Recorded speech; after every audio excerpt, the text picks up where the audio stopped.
Assalamualaikum warahmatullahi wabarakatuh. Hai para warga belajar, bagaimana kabarnya hari ini? Sehat semua bukan? Ya, hari ini berjumpa lagi bersama saya, tutor PKBM Cendekia, di mata pelajaran Sejarah Indonesia. Di kali ini kita akan membahas tentang modul 6 unit 3 tentang berdaulat di negeri sendiri. Seperti yang kita ketahui, sebelum 17 Agustus 1945, negara Indonesia merupakan negara yang terjajah oleh beberapa bangsawan luar negeri. Nah, di modul kali ini kita akan membahasnya tentang berdaulat di dalam negeri. Oke, bagaimana warga belajar? Siap semuanya ya untuk mengikuti pelajaran pada hari ini?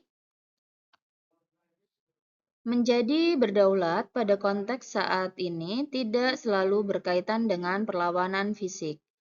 Berbeda dengan masa perjuangan Indonesia sebelumnya, Proklamasi Kemerdekaan 17 Agustus 1945, di mana rakyat dan para pejuang harus mengangkat senjata agar Indonesia bisa merdeka dan berdaulat. Menjadi berdaulat artinya sebagai bangsa yang merdeka kita dapat menentukan nasibnya sendiri. Indonesia sebagai negara dapat menjalin kerjasama dengan negara lain dalam posisi setara dan saling menguntungkan. Pemerintah Indonesia juga dapat menjamin kesamaan hak dan kewajiban warga negara secara hukum sebagai suatu konsensus bersama. Seperti yang telah kita ketahui di masa penjajahan, segala sesuatunya yang terjadi di negara kita dan hak kewajiban para warga negara pun diatur oleh para penjajah di Indonesia. Nah, dengan pencapaian kemerdekaan ini, kita semua mendapatkan kebebasan untuk menentukan nasib kita sendiri. Begitupun terhadap negara kita. Negara kita pun memiliki kesamaan posisi yang setara dengan negara-negara lain dan bisa menjalin kerjasama yang saling menguntungkan satu sama lain. Melakukan pembangunan adalah upaya seluruh masyarakat Indonesia untuk menjaga kedaulatan setelah mendapatkan kedaulatan tersebut pada tanggal 17 Agustus 1945. Selanjutnya, marilah kita melakukan kilas balik pada masa penjajahan bangsa Eropa.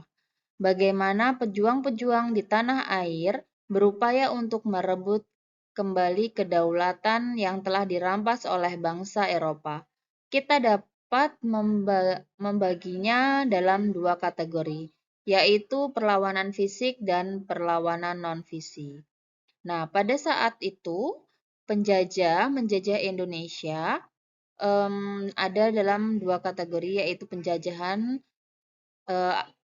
itu dilawan oleh bangsa Indonesia menggunakan dua perlawanan, yaitu perlawanan fisik dan perlawanan non-fisik. Jadi tidak semata-mata setelah kita merdeka, kita bisa menikmati kemerdekaan kita. Masih banyak upaya yang harus dilakukan untuk tetap menjaga kedaulatan negara kita, agar negara kita tetap berdaulat setelah di tahun 1945, tepatnya pada tanggal 17 Agustus tersebut.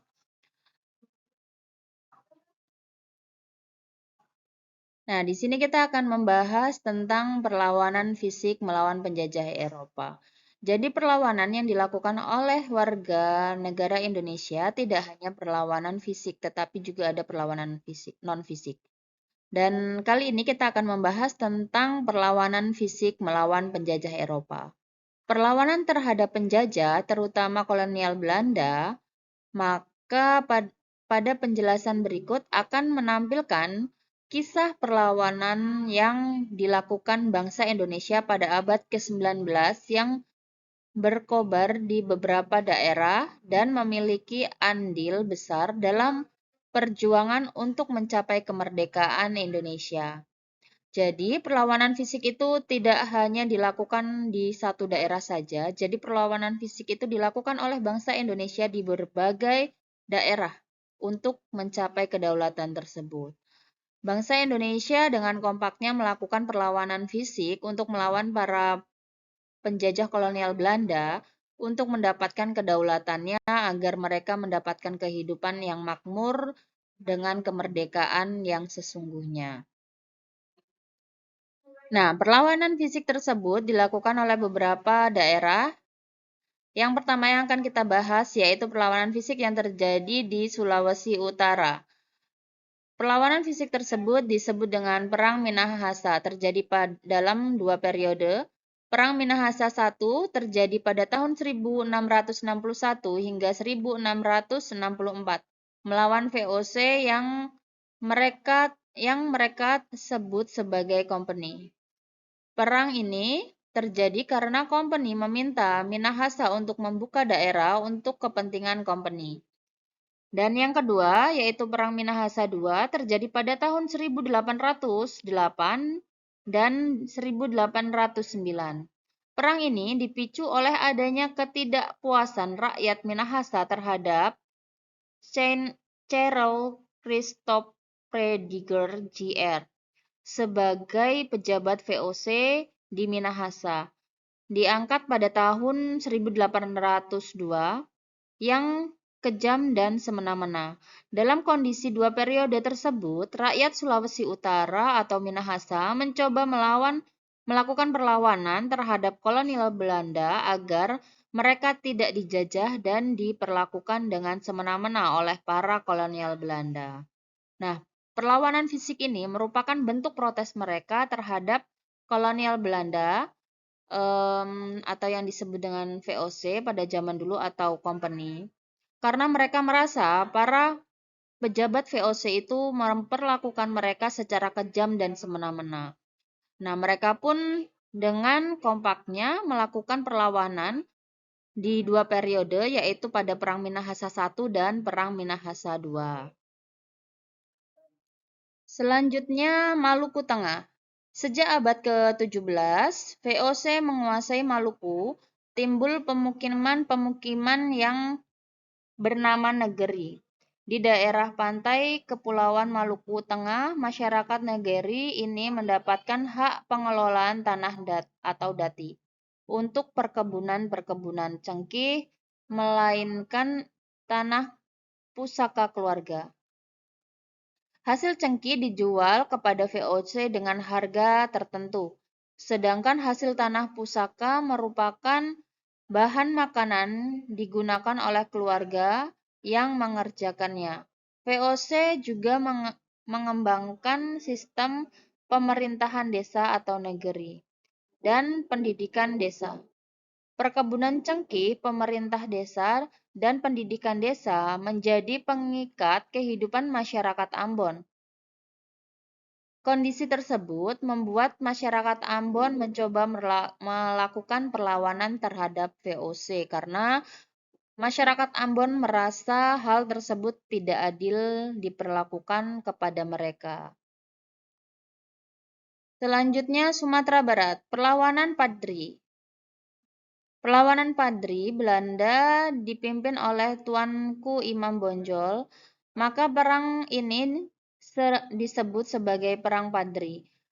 Belanda baru dapat memusatkan kekuatan untuk menyerang Padri di akhir tahun 1834.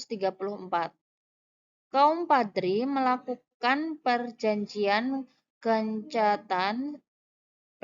gencatan senjata pada tanggal 8 Februari 1835 dan 10 Agustus 1837. Namun perjanjian ini selalu gagal dan peperangan dilanjutkan kembali. Tuanku Imam Bonjol dan pasukannya dipaksa menyerah pada tanggal 25 Oktober 1837. Imam Bonjol diasingkan ke Cianjur, kemudian tahun 1839 dipindahkan ke Ambon. Selanjutnya pada tahun 1841 dipindahkan ke Manado sampai meninggal pada tanggal 6 November 1864. Meskipun Imam Bonjol diasingkan, perlawanan Padri terus dilakukan terus berlangsung. Pemimpinnya diganti oleh Tuanku Tambusai di daerah Rau dan berhasil dikalahkan Belanda pada tanggal 28 Desember 1838. 4. Sulawesi Selatan. Pada tahun 1607, Belanda berhasil mendirikan kantor dagang di Makassar, sehingga kontak dengan penguasa lokal semakin intensif. Belanda berusaha menguasai jalur perdagangan monopoli ini dan mengurangi peran penguasa lokal. Sultan Hasanuddin sebagai Raja Goa menentang monopoli perdagangan yang dilakukan Belanda dengan membatasi perdagangan dengan negara lain, seperti Portugis dan Spanyol untuk perdagangan di wilayah kerajaannya. Ketegangan ini menyebabkan peperangan di tahun 1666. Selain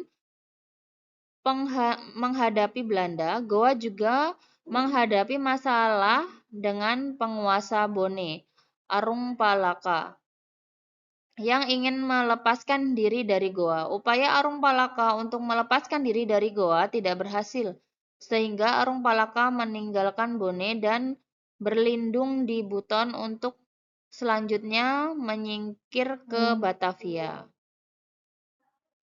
5. Jawa Tengah. Perlawanan terhadap Belanda di Jawa Tengah yang terkenal adalah Perang Diponegoro.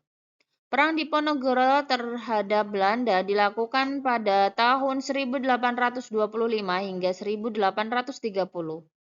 Diponegoro bercita-cita membangun masyarakat baru di Kesultanan Yogyakarta berdasarkan ayat-ayat Al-Quran.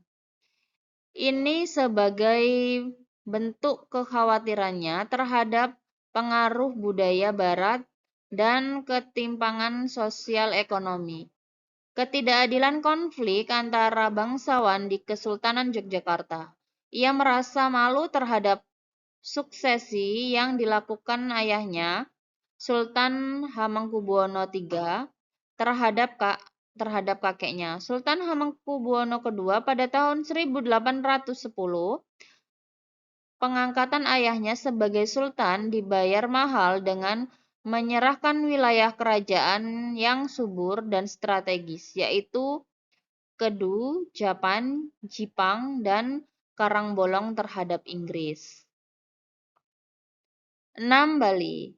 Terdapat 9 kerajaan Bali, yaitu Buleleng, Karangasem, Kelungkung, Gianyar, Badung, Jembrana, Tababan, Mangwi, dan Bangli. Kerajaan-kerajaan Bali sudah menjalin kerjasama dengan Belanda sejak abad ke-17. Hubungan Belanda dan kerajaan di Bali pada tahun 1827 sampai 1831 sebatas pada sewa-menyewa orang yang dijadikan tentara Hindia Belanda. Hubungan politik baru terjalin pada tahun 1841 ketika Raja Karangasem meminta bantuan Hindia Belanda untuk memulihkan kekuasaannya di Lombok. Tahun 1849, Belanda menyerang Kerajaan Buleleng dan berhasil menguasai Kerajaan Buleleng. Kekalahan Buleleng membuat beberapa kerajaan Bali bersikap lunak kepada Belanda. Kerajaan Badung dan Bangli memihak Belanda, sedangkan Kerajaan Karangasem dan Kelungkung tetap menentang Belanda. Belanda berhasil menguasai Kerajaan Karangasem dan Kelungkung dengan bantuan Kerajaan Badung, Tabanan, dan Mataram Lombok, yang mengakhiri perlawanan Raja-Raja Bali. 7. Kalimantan Barat. Di Kalimantan Barat, perlawanan terhadap Belanda dimulai pada tahun 1850 oleh buruh Cina dari Kongsi Taikong di kawasan pertambangan emas Sambas. Belanda dapat menghentikan perlawanan ini, namun sejumlah buruh melarikan diri ke pedalaman Kapuas. Peristiwa ini membuat Belanda mengirim ekspedisi ke Kerajaan Sintang tahun 1855 untuk mengukuhkan kekuasaannya. Kedatangan Belanda ini bertepatan dengan suksesi di Kerajaan Sintang sehingga Belanda dengan mudah ikut campur. 8. Kalimantan Selatan. Di Kalimantan Selatan, perlawanan oleh Kerajaan Banjar terhadap Belanda berlangsung hampir setengah abad. Perlawanan bersifat ofensif pada tahun 1859 hingga 1863 dan defensif pada tahun 1863 hingga 1905. Perlawanan ini dikarenakan tidak setuju dengan pengangkatan Pangeran Tamijidillah kedua pada pajak dan wajib kerja yang memberatkan. Ketiga, semakin kecilnya daerah kekuasaan kesultanan. Yang keempat, Belanda ingin menguasai lada, rotan, damar, emas, dan intan yang ada di wilayah Kalimantan Selatan. 9. Aceh. Sebagai kerajaan yang merdeka, Aceh merasa terganggu dengan dikuasainya Sibolga, pedalaman Tapanuli dan tanah Batak Belanda pada tahun 1830. Kerajaan Aceh tidak memiliki pemerintahan pusat yang kuat. Kekuatannya terpecah di banyak negeri atau nangro. Sultan Aceh Alaiddin Muhammad Syekh berkuasa pada tahun 1870 hingga 1874. Mulai waspada dan menyiapkan diri menghadapi kemungkinan yang terjadi. Pada tahun 1871, Belanda dan Inggris menandatangani Traktat Sumatera. Perjanjian ini memberikan keleluasaan bagi Belanda untuk memperluas kekuasaannya, termasuk Aceh, yang selama ini tidak boleh diganggu kedaulatannya oleh Inggris. Belanda mengumumkan perang dengan Aceh pada tanggal 26 Maret 1873 karena tidak mau mengakui kekuasaan Belanda. 10. Sumatera Utara. Perang di Tanah Batak dipimpin oleh Sisingamaraja XII, raja terakhir dari Tanah Batak. Selama 29 tahun, dari tahun 1878 hingga 1907, masyarakat Batak memandang Sisingamaraja tidak hanya sebagai pemimpin politik, tetapi seorang raja yang dapat memberikan keselamatan, perlindungan, dan kesejahteraan kepada rakyatnya. Selain Tapanuli dan Sipirok dikuasai Belanda, terbukalah jalan menuju Silindung dan Toba yang mengancam kedaulatan Tanah Batak. Selanjutnya yaitu perlawanan non-fisik melawan penjajah Eropa atau Belanda. Pada 17 September 1901, Ratu Wilhelmina yang baru naik tahta menegaskan dalam pidato pembukaan parlemen Belanda bahwa pemerintah Belanda mempunyai panggilan moral dan hutang budi terhadap bangsa pribumi di Hindia Belanda. Maka pada tahun 1902, Menteri Urusan Negara Jajahan Alexander W.F. Hindenburg mulai merealisasikan politik etis balas budi atau politik balas budi pada 3 hal, yaitu pendidikan, pengairan, dan perpindahan penduduk. Pendidikan sangat mempengaruhi kehidupan masyarakat Indonesia karena penciptaan golongan terpelajar dalam berbagai bidang antara lain sosial, ekonomi, politik, maka dimulailah era baru perlawanan non-fisik bangsa Indonesia melalui hal-hal ini. Nah, bentuk perlawanan non-fisik tersebut yaitu yang pertama perlawanan melalui pers. Kaum terpelajar ini menduduki jabatan redaksi wartawan, tukang cetak, bahkan kepala redaksi. Surat kabar pada masa ini dijadikan alat untuk memberikan informasi kepada dunia mengenai kehidupan sehari-hari seluruh masyarakat Hindia Belanda, mengkritisi pejabat dan kebijakan pemerintah Hindia Belanda. Nah, melalui surat kabar tersebutlah para pelajar Indonesia mengemukakan semua informasi kepada publik menggunakan media cetak karena mereka menduduki jabatan di redaksi sebagai wartawan maupun tukang cetak surat kabar ataupun kepala redaksi. Nah, dari hal tersebut mereka dapat memberikan bentuk protes mereka, menyampaikan bentuk protes mereka kepada dunia, memperlihatkan bagaimana keadaan para masyarakat pribumi. Nah, itulah bentuk perlawanan mereka dalam bidang non-fisik. Yang kedua yaitu perlawanan melalui organisasi. Kegagalan perjuangan melalui perang fisik membuat kaum terpelajar memikirkan strategi baru untuk memperjuangkan kemerdekaan.